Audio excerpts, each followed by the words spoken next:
साथीहरु नमस्कार। ल आज हामी तपाईहरुलाई गाडीको साउदी अरबमा गाडीको भित्र कसरी बस्ने, हाम्रो ड्राइभरको जिन्दगी कसरी चल्छ, कसरी गुजारा गर्छौं हामी भन्ने कुरा देखाउन गइरहेका छौं।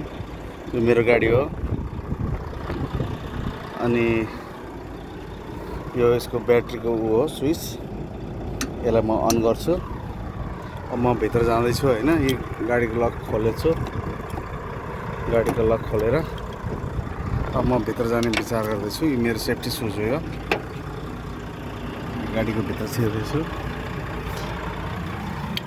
अब गाडीको भित्र आएर तपाईहरुलाई म गाडीको भित्रको इन्टेरियरहरु देखाउन खोज्दै छु। यसमा के कस्तो छ भनेर तपाईहरु हेर्दिनु होला। गाडीको भित्री इन्टेरियरहरु हेर्नु है त। म देखाउन खोज्दै छु। गर्मी छ एकदम। गाडीको भित्री इन्टेरियरहरु यस्तो छ। अब हाम्रो गुजार बसर भनेको चाहिँ यस्तो ग्यासमा खाना बनाउने यो भित्र चाहिँ ड्रो छ। ड्रोमा चाहिँ हामीले भाँडाकुँडाहरु राख्छौं। ड्रोमा भाँडाकुँडाहरु राख्छौं।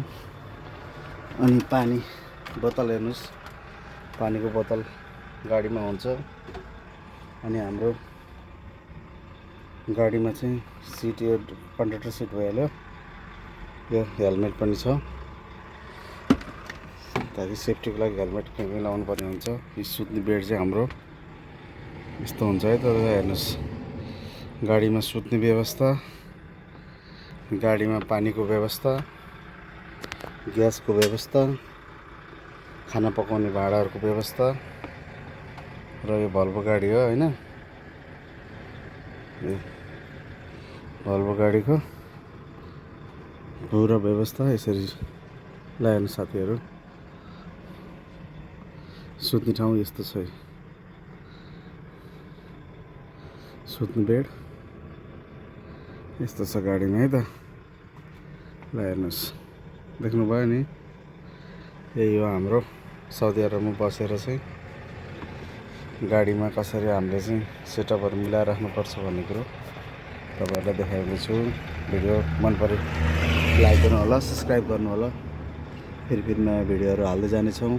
हस्त नमस्कार।